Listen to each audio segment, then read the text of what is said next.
Hello students, welcome to the class. My name is Ashish Gupta. In this lecture, I will discuss with you VBT second part, explanation by VBT. VBT कैसे properties को explain करता है. It is usually not always possible to predict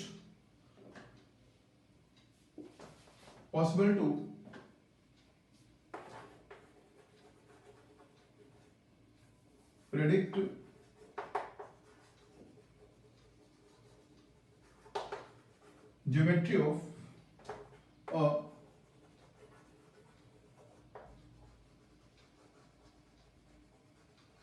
complex compound by knowing its magnetic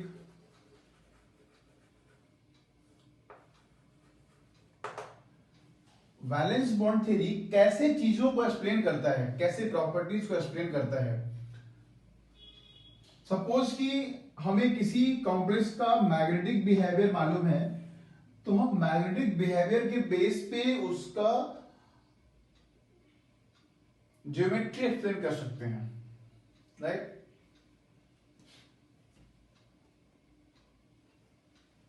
possible to predict geometry. Geometry से कैसे मिलता है अपने को? ज्योमेट्री है तो हम हाइब्रिडाइजेशन भी एक्सप्लेन कर सकते हैं. हाइब्रिडाइजेशन मिलेगा तो ही ज्योमेट्री दे पाएंगे, है ना.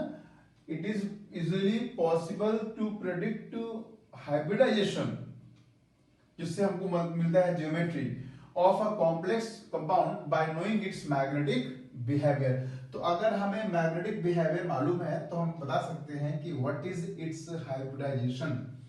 For example CONH3 whole 6 3+ is diamagnetic. Let's explain its hybridization.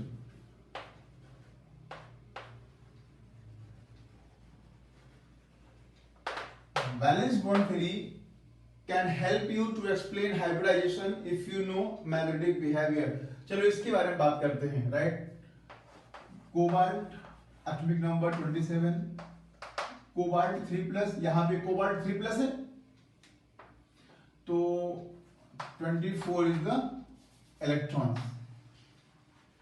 Electrons are 24, right. तो नाउ वी राइट कॉन्फ़िगरेशन. तो cobalt 3+ we have 24 electrons, so we have Ar18, 3d6, 4s0, 4p0. Now ligands are 6 in number. 6 ligands are there, so there must be 6 vacant orbitals. Where? Because ligands are 6, so there must be 6 vacant orbitals with cobalt, in which each ligand will give 1 lp. So let me start. So we want 6 valence orbitals. Then what valence bond theory says? Ki there is a hybridization, right? So let me talk about hybridization in this, where we have 6 vacant orbitals. इसका box बनाते हैं.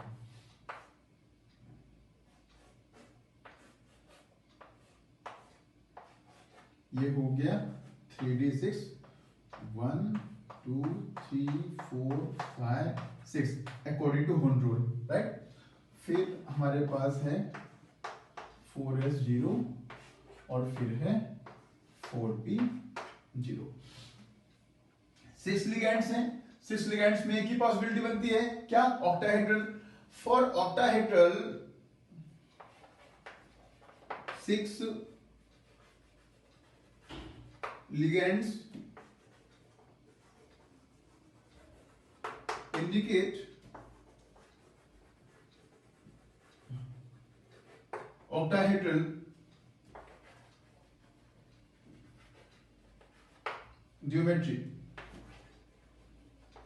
for which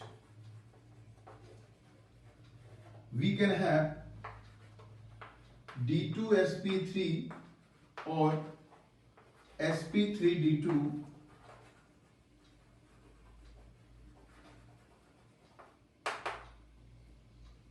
इस complex में 6 ligand हैं। 6 ligand होने के कारण it must be octahedral. Octahedral में दो पॉसिबिलिटी हैं, D2sp3 और sp3d2, but we can predict hybridization इन दो में से कौन सा होगा by knowing its magnetic behaviour. लिखा हुआ है diamagnetic, right. Now complex formed is diamagnetic, it must be pair, ये सारे पेयर होना चाहिए। तो मतलब ये यहां पे आके पेयर हो जाएगा,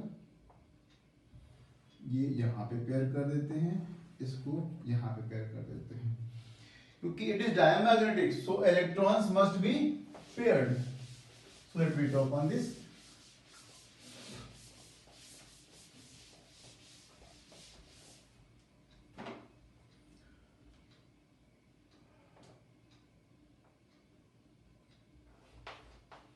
CO3 प्लस कैसा हो जाएगा, 1 2 3 3d6 1 2 3 4 5 6। अब दो हो गए वैकेंट, दो वैकेंट हो गए। ये कौन से हैं, ये भी 3d हैं। और फिर हमारे पास है 4s0, फिर है 4p0। अब ये जो 6 ऑर्बिटल्स हैं ये हो जाएंगे हाइब्रिडाइज्ड। तो हमने इन दोनों को वैकेंट क्यों किया, क्योंकि यहाँ पे हमें दिया हुआ है it is diamagnetic, so it must be completely paired. ये हो गए पेयर्ड। अब ये हो जाएंगे हाइब्रिडाइज्ड, ये हो जाएंगे हाइब्रिडाइज्ड CONH3 होल 6 3+। इनको सेपरेट रखेंगे, 3d6, इन्हें कर देंगे हाइब्रिडाइज,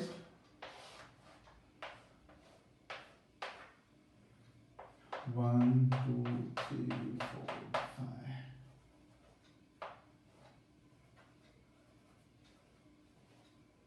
6 D2sp3। क्योंकि मुझे यहाँ पे पेयर्ड करना है। पेयर्ड क्यों करना है, क्योंकि डायमैग्नेटिक है।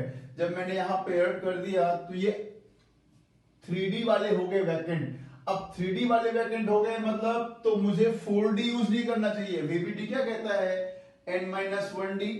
VBD कहता है n-1D NS और NP और ND NS NP ND। VBD कहता है, बैलेंस बॉन्ड थ्योरी कहता है या तो ये वाला सेट यूज करेगा या तो ये वाला सेट यूज करेगा। लेकिन अगर ये वाला सेट अवेलेबल है n-1D, ये n-1D has low energy and ND has high energy. n क्या है, एनर्जी सेल।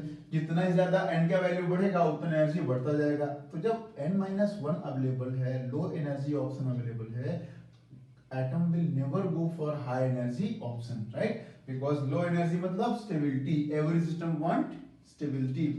तो n-1D हमने लिया यहाँ पे, ठीक है। क्योंकि हमने n-1D लिया है इसलिए हमने D2 पहले लिखा हुआ है।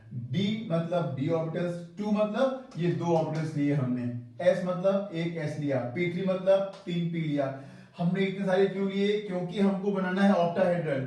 ऑक्टाहेड्रल मतलब 6 हाइब्रिडाइज्ड ऑर्बिटल्स होने चाहिए मेरे पास। I must have 6 hybridized orbitals, right. तो 1 2 3 4 5 6। अब सबका नाम हो गया D2sp3, राइट। चलो इसको आगे बढ़ाते हैं।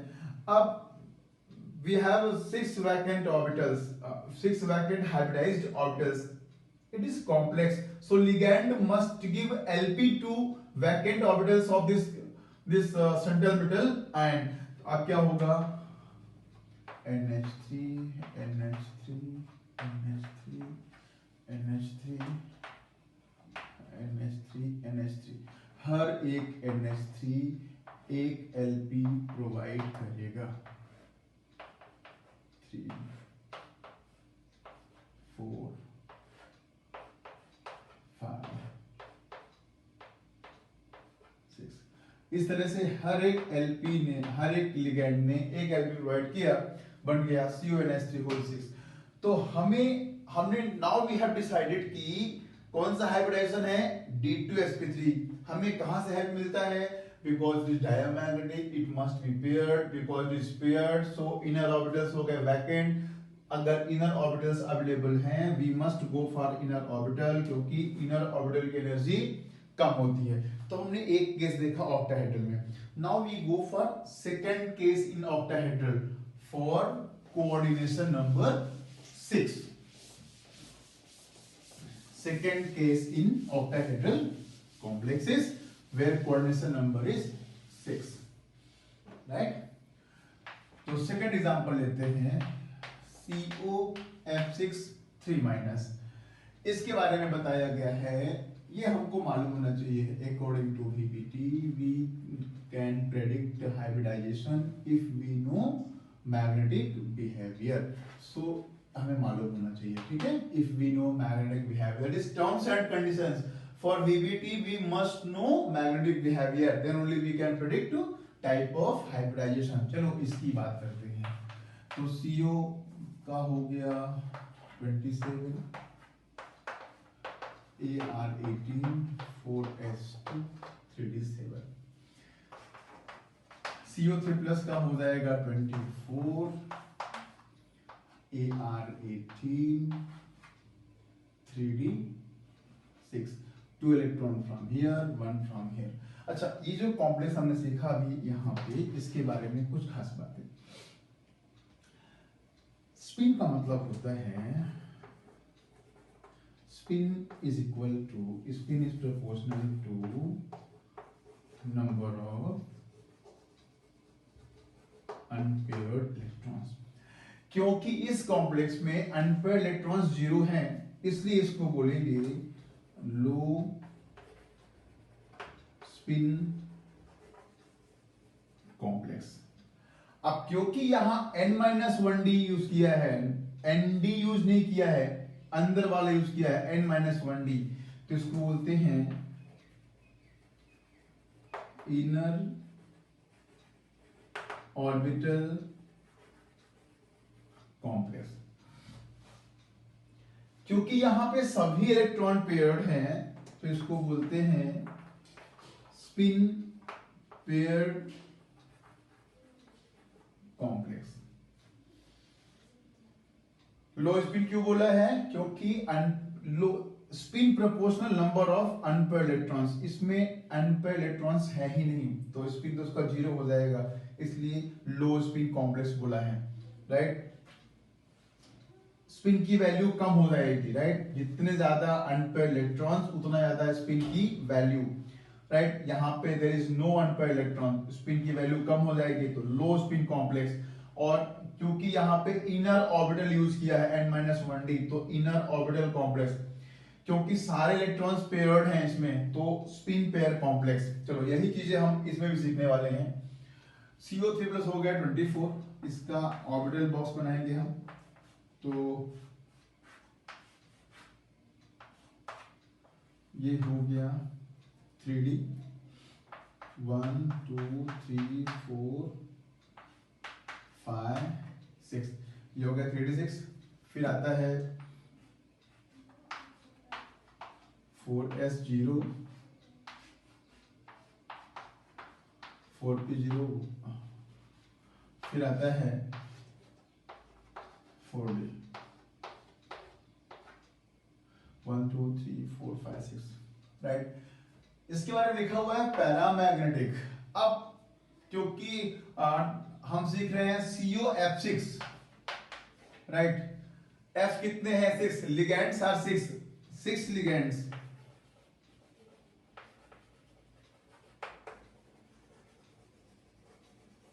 indicates octahedral complex. Octahedral complex में दो पॉसिबिलिटी बनती है, D2sp3 sp3d2। अगर मैं चाहता हूं D2sp3 तो मुझे दो यहां पे वैकेंट करना पड़ेगा, उसके लिए मुझे यहां पे पेयरिंग करनी पड़ेगी। लेकिन अगर मैंने पेयरिंग कर दी it would become diamagnetic, but क्या दिया हुआ है पैरामैग्नेटिक। सो D2sp3 कैंसिल। D2sp3 हमने कैंसिल क्यों किया, 6 लिगेंड है तो ऑक्टाहेड्रल कॉम्प्लेक्स बनेगा। ऑक्टाहेड्रल कॉम्प्लेक्स के लिए दो पॉसिबिलिटी है, D2sp3 और sp3d2। अब अगर हम लेते हैं D2sp3 तो there must not be any unpaired electron. अगर हम D2sp3 लेते हैं तो ये तो हमें वैकेंट करना पड़ेगा, उस केस में क्या होगा, यहाँ पेयरिंग करनी पड़ेगी। जब पेयरिंग कर देंगे ये हो जाएगा डायमैग्नेटिक, बट क्या दिया हुआ है इंफॉर्मेशन, इट इज पैरामैग्नेटिक। सो ये ऑप्शन कैंसिल हो गया। अब ये ऑप्शन रहता है sp3d2, तो इसको मुझे डिस्टर्ब नहीं करना है, ये सब हटा देना है, ये सब नहीं चाहिए मुझे, क्योंकि आई वांट पैरामैग्नेटिक, तो यहाँ पे अनपेयर्ड इलेक्ट्रॉन होने चाहिए। तो अब मैं इन 6 को यूज करूंगा, राइट, फॉर हाइब्रिडाइजेशन पर्पस। तो किसने हमारी हेल्प की, if we know magnetic behaviour most of time we can predict hybridization, and once we know hybridization we can give geometry of the molecule. So now we, ये हो गया CO3 plus, ये हो गया CO3 प्लस। अब आते हैं COF6 3 minus पे आते हैं, राइट। तो पहले तो मुझे चाहिए ये वाले ऑर्बिटल्स 1 2 3 4 5, तो ये हो गया 3d6 1 2 3 4 5 एंड 6। फिर चाहिए मुझे 4s0, लेकिन अब तो ये हाइब्रिडाइज हो गए ना, तो 1 2 3 4 5 6 मुझे पूरा नहीं चाहिए, मुझे सिर्फ यहाँ से 2 चाहिए, क्योंकि इट इज ऑक्टाहेड्रल, मुझे केवल 6 हाइब्रिडाइज्ड ऑर्बिटल्स ही चाहिए। मैं इनको नहीं लूंगा, ये तो हाई एनर्जी वाले हैं। हाई एनर्जी मतलब low stability. I will select orbitals with least, जितना हो सकता है उतना मैं कम से कम एनर्जी वाले ऑर्बिटल सेलेक्ट करना चाहूंगा। तो एक यहां से लिया, second third fourth fifth sixth, right. तो ये हो गया 2 3 4 5 6 sp3d2, राइट। अब ये बाकी रह गए, 3 बाकी रह गए, हमने यहां से 5 में से 2 ही लिए थे, तो ये हो गए 4d0, राइट। अब है कॉम्प्लेक्स COF6 3 नेगेटिव 6 नेगेटिव, तो COF6 3 नेगेटिव, तो 6f है, each f will give 2 electrons 1 2 3 4 5 6। इसने दिया 2 इलेक्ट्रॉन्स, इसने दिया 2 इलेक्ट्रॉन्स, इसने डोनेट किया 2 electrons, donated 2 electrons, donated 2 electrons, donated 2 electrons. तो यहाँ पे हम देख रहे हैं द कॉम्प्लेक्स इज पैरामैग्नेटिक, ये हो गया। अब इसके कुछ दूसरी बातें भी सीख लें, क्योंकि हमने इसमें n-1 नहीं Nd यूज किया है, तो Nd मतलब बाहर वाला, n-1 मतलब अंदर वाला, तो ये हो गया आउटर ऑर्बिटल कॉम्प्लेक्स।